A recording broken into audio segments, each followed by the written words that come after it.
নিজেকে কখনো যেন ছোট মনে করবেন না।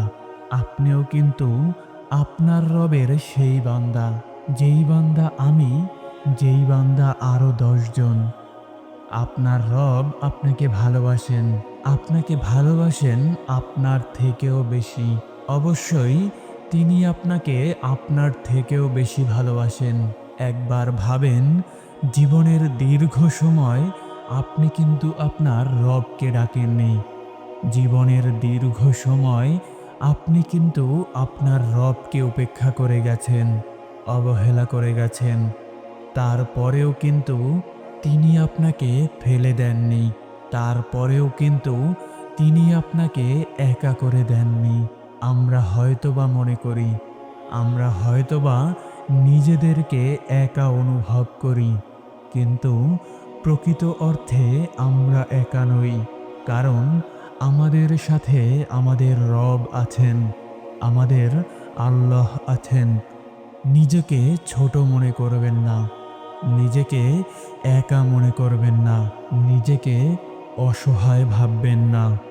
আপনি একা নন, কারণ আপনার সাথে আপনার রব আছেন। আপনার খারাপ সময়েও তিনি আপনার সঙ্গ দেন, আপনার ভালো সময়েও তিনি আপনার খেয়াল রাখেন। আপনার প্রতিটি পদক্ষেপে তিনি নজর রাখেন। নিজেকে ছোট মনে করবেন না, নিজের মনকে ছোট করবেন না, নিজেকে ছোট ভাবতে যাবেন না, কারণ আপনি অতটাও ছোট নন। হতে পারে এই পৃথিবীর মানুষের কাছে আপনার সম্মান একটু কম, কিন্তু আপনার রবের কাছে সবাই সমান। আপনার দেশের মানুষ হয়তোবা আলাদাভাবে দেখতে পারে। যারা ধনী তাদেরকে হয়তোবা সাধারণ মানুষ একটু উঁচু ভাবতে পারে, কিন্তু আল্লাহ পাকের কাছে ধনী গরিব এমন কিছুই হয় না। কিন্তু আল্লাহ পাকের কাছে ধনী গরিব এমন কিছুই হয় না। তিনি কাউকেই ছোট করে দেখেন না, আপনাকেও তিনি ছোট করে দেখেন না।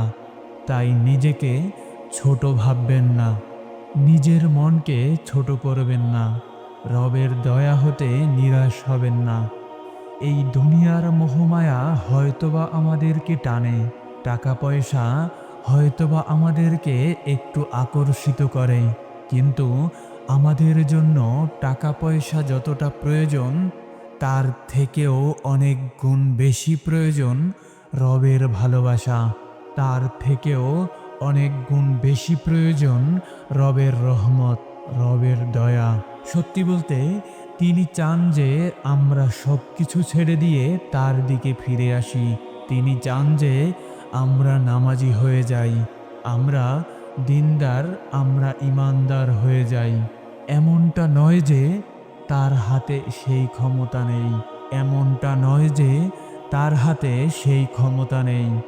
আমাদেরকে ফিরিয়ে আনার অবশ্যই তার হাতে ক্ষমতা আছে, কিন্তু তিনি চান যে আমরা স্বইচ্ছায়, কিন্তু তিনি চান যে আপনি স্বইচ্ছায় ফিরে যান। তিনি চান আপনি নিজের মন থেকে ফিরে যান। জোর করে পৃথিবীতে অনেক কিছু হলেও তিনি আপনার উপর কোনো জোর জবরদস্তি করতে চান না।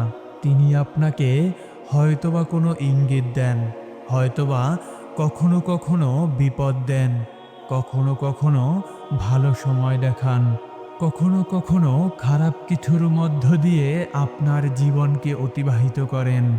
তিনি আপনাকে ইঙ্গিত দেন যাতে আপনি ফিরে আসেন। দেখুন, এই ভিডিওটা আপনার সামনে এসেছে। হতে পারে এটাও কোনো একটা মাধ্যম, হতে পারে আপনাকে পরিবর্তন করার জন্য এই কথাগুলো আপনাকে আপনার সামনে পাঠানো হয়েছে। না হলে তো এত মানুষ আছে, কই সবার সামনে তো যাচ্ছে না, কই সবার কাছে তো পৌঁছাচ্ছে না, আপনার কাছেই পৌঁছেছে। তার মধ্যে হয়তোবা এমন কিছু লুকিয়ে আছে যে আপনি নিজেকে পরিবর্তন করে ফেলেন। রবকে নিয়ে যে সংশয়, যে সন্দেহ, যে অভিযোগগুলো আছে, সেগুলোকে দূর করে ফেলেন। আমাদের কিন্তু চেষ্টা করা উচিত। আমাদের চেষ্টা করা উচিত রবের কাছে ফিরে আসার। আমাদের তওবা করা উচিত।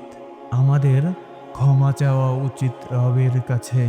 আমরা তো জীবনে কম অপরাধ করিনি। আমরা তো জীবনে কম খারাপ কাজের সাথে নিজেদেরকে যুক্ত করিনি। তিনি হয়তোবা আমাদের অপরাধগুলোকে গোপন রেখেছেন। এজন্যই পৃথিবীতে মানুষের কাছে আমরা এত সম্মানিত। এজন্যই হয়তোবা আমাদের আত্মসম্মান, আমাদের মান সম্মানগুলো এখন পর্যন্ত জীবিত আছে। কিন্তু আমরা তো কম অপরাধের সাথে যুক্ত ছিলাম না। চলুন ফিরে যাই রবের কাছে। তিনি চাইছেন যে আমরা যাতে ফিরে যাই। এই পৃথিবীতে আপনি তো অনেক কিছু করে দেখেছেন, কোথাও তো মানসিক শান্তি পাচ্ছেন না। একবার আপনার রবের কাছে ফিরে এসে দেখুন, আপনাকে আর মানসিক শান্তি খুঁজতে হবে না। মানসিক শান্তি হয়তো আপনাকেই খুঁজে বেড়াবে। প্রকৃত শান্তি রবকে পাওয়ার মধ্যেই আছে। প্রকৃত মানসিক শান্তি রবের সান্নিধ্যে আসার মধ্যেই আছে। খারাপ কিছুকে ছেড়ে দিয়ে ভালো কিছুকে গ্রহণ করার মধ্যেই আছে। খারাপ কিছুকে ছেড়ে দিয়ে ভালো কিছুকে গ্রহণ করার মধ্যেই আছে। কেন এমনটা ভাবছেন যে আপনার রব আপনাকে ভালোবাসে না? কেন এমনটা ভাবছেন? কেন এমনটা ভাবেন যে আপনার রব আপনাকে ক্ষমা করবে না? অবশ্যই তিনি ক্ষমাশীল। অবশ্যই তিনি দয়ালু। অবশ্যই তিনি আপনাকে আপনার থেকেও বেশি ভালোবাসেন। বেশি ভালোবাসেন তার প্রমাণ, বেশি ভালোবাসেন তার প্রমাণ অনেক আছে। এটাকে নতুন করে প্রমাণ করার কোনো প্রয়োজন নেই। আমরা মনে করি যে আমাদের রব আমাদেরকে ক্ষমা করবেন না। কেন ক্ষমা করবেন না? আপনি যদি তওবা করেন, আপনি যদি ফিরে আসেন, আপনি যদি রবের দিকে ধাবিত হন, আপনি যদি ভালো কাজের দিকে ধাবিত হন, আপনি যদি নামাজকে নিজের জীবনের অংশ বানান, তাহলে কেন আপনার রব আপনাকে ক্ষমা করবেন না? তিনি এতটা ক্ষমাশীল যে আপনাকে কথার মাধ্যমে বোঝানো সম্ভব নয়। তিনি এতটা দয়ালু যে যেটা আপনাকে ভাষার দ্বারা প্রকাশ করা সম্ভব নয়। তিনি এতটা দয়ালু যেটা আপনাকে ভাষার দ্বারা প্রকাশ করা সম্ভব নয়। আমি আমার কথার দ্বারা তার পরিমাণ কখনোই প্রকাশ করতে পারবো না, কখনোই বোঝাতে পারবো না আপনাকে। আমাদেরকে বোঝানো হয়েছে আমাদের রব অনেক বেশি কঠোর, কিন্তু তিনি যতটা কঠোর তার থেকেও অনেক বেশি দয়ালু। যদি তা না হতো তাহলে পৃথিবীর কোনো ব্যক্তি জান্নাতে যেতে পারতেন না। আমরা যদি জান্নাতবাসী হই তাহলে অবশ্যই সেটা রবের দয়ায়, রবের রহমতে। তাই আমাদের ফিরে আসাটা প্রয়োজন। রবের কাছে নিজেকে নির্দোষ প্রমাণ করাটা প্রয়োজন। নিজেকে খুব অসহায় প্রমাণ করাটা প্রয়োজন। নিজেকে দুঃখ কষ্ট, মন খারাপ, সমস্ত কাহিনী, সমস্ত গল্প, নিজের দুঃখ কষ্ট, মন খারাপ, সমস্ত কাহিনী, সমস্ত গল্প রবকে শেয়ার করাটা প্রয়োজন। আপনি তো সেখানেই নিজের সমস্যাটা বলবেন, যেখানে সমাধান পাওয়া যেতে পারে। আপনার কি মনে হয় এই পৃথিবীতে আপনার সমস্যার সমাধান রবের থেকে উত্তম কেউ করতে পারবে? কেউ করতে পারবে না। তাই আপনার মনের দুঃখ কষ্ট সমস্ত কিছু আপনার রবের কাছে শেয়ার করুন। আজ থেকে অভিযোগ করাটা ছেড়ে দিন। তিনি অভিযোগ শুনতে পছন্দ করেন না। আপনি প্রশংসা করুন। দেখবেন আপনি যতটা চেয়েছেন তার থেকে অনেক গুণ বেশি আপনি পাবেন।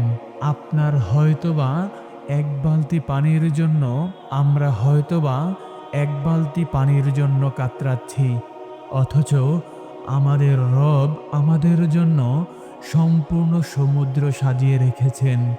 হয়তোবা কোনো কিছু থেকে আপনাকে বঞ্চিত করা হচ্ছে, আর আপনি আপনার মনকে ছোট করছেন। হয়তোবা আপনি কোনো খারাপ কাজের সাথে যুক্ত হয়ে গিয়েছেন, আর আপনি আপনার মনকে ছোট করছেন। ভাবছেন আপনার রব আপনাকে ক্ষমা করবেন না। কেন ক্ষমা করবেন না? যদি আপনি খারাপ কাজ করার পরে আপনার মনের মধ্যে অনুশোচনা কাজ করে, যদি আপনি এমন সিদ্ধান্ত নিয়ে থাকেন যে যেটা হয়ে গিয়েছে সেটা হয়ে গিয়েছে, এবার থেকে সমস্ত কিছু ছেড়ে দিয়ে আমি ভালোর পথে ফিরে আসব, তাহলে কেন তিনি ক্ষমা করবেন না? তিনি তো আপনার তাওবার জন্য অপেক্ষা করছেন। আপনি কবে তাওবা করবেন আর নিজেকে ফিরিয়ে আনবেন? খারাপ জিনিসকে ছেড়ে দিয়ে, হারাম জিনিসকে ছেড়ে দিয়ে হালাল জিনিসের দিকে নিজেকে ধাবিত করবেন। নিজের মনকে ছোট করবেন না। নিজেকে কখনো ছোট ভাববেন না। কারণ আপনি আপনার রবের কাছে অনেক অনেক বেশি মূল্যবান। তিনি আপনাকে বানিয়েছেন অনেক মায়া দিয়ে, অনেক মহব্বতের সহিত, অনেক আশা নিয়ে। আমরা হয়তোবা মনে করি যে তিনি আমাদের সাথে না ইনসাফ করছেন, কাউকে ধনী বানাচ্ছেন, কাউকে গরিব বানিয়েছেন। এটা তো আমাদের সাথে না ইনসাফ হয়েছে। কিন্তু তিনি আমাদেরকে পৃথিবীতে কেন পাঠিয়েছেন এটাও তো জানা প্রয়োজন। তিনি পাঠিয়েছেন আমাদেরকে পরীক্ষা নেয়ার জন্য, এবং তিনি পরীক্ষা নেবেন আমাদের ভিন্নভাবে, বিভিন্ন উপায়ে, বিভিন্ন মাধ্যমে, বিভিন্ন সিচুয়েশনে। তাহলে বিভিন্ন সিচুয়েশনে যদি করা হয়, বিভিন্ন মাধ্যম যদি করা হয়, মানুষের জীবন তো বিভিন্ন বিভিন্ন হওয়া প্রয়োজন। আপনার জীবনের সমস্যা অন্য একজন মানুষের জীবনের সমস্যা কিন্তু সমান নয়। আপনার জীবনের পরীক্ষা আর অন্য একজনের জীবনের পরীক্ষা কিন্তু সমান নয়। আমাদের রব আমাদেরকে বিভিন্ন সিচুয়েশনের মধ্যে ফেলে বিভিন্নভাবে আমাদের পরীক্ষা নেন। সেই জন্য আমাদের জীবনে এত বেশি বৈষম্য। তবে তিনি কারো সাথেই না ইনসাফ করবেন না। কারো সাথেই না ইনসাফ করবেন না। তবে তিনি কারো সাথেই না ইনসাফ করে না। তবে তিনি কারো সাথেই না ইনসাফ করেন না। কারো সাথেই না ইনসাফ করবেন না। এই পৃথিবীতে যদি কাউকে গরিব করে পাঠানো হয়, তাহলে তার জন্য উত্তম প্রতিদান অপেক্ষা করছে। কাউকে যদি অনেক ধনী করে পাঠানো হয়, তাহলে তার জন্যও অনেক কিছু প্রশ্ন অপেক্ষা করছে। তাই বলছি, আপনি নিজেকে যতটা ছোট মনে করছেন, আপনার রব আপনাকে কখনোই অতটা ছোট ভাবেন না। এই পৃথিবীর মানুষের সাথে পৃথিবীর সৃষ্টিকর্তাকে গুলিয়ে ফেলবেন না। তিনি আলাদা। তিনি সমস্ত ক্ষমতার অধিকারী। তিনি যেমন সবথেকে বেশি কঠোর, তিনি সবথেকে বেশি দয়ালু। তিনি সবথেকে বেশি ক্ষমাশীল। তিনি সর্বশ্রেষ্ঠ পরিকল্পনাকারী। তিনি অন্তর্যামী। এই সব কিছুর সঙ্গে এটা বলাটাও প্রয়োজন যে আপনি আপনার রবের কাছে অনেক বেশি দামি।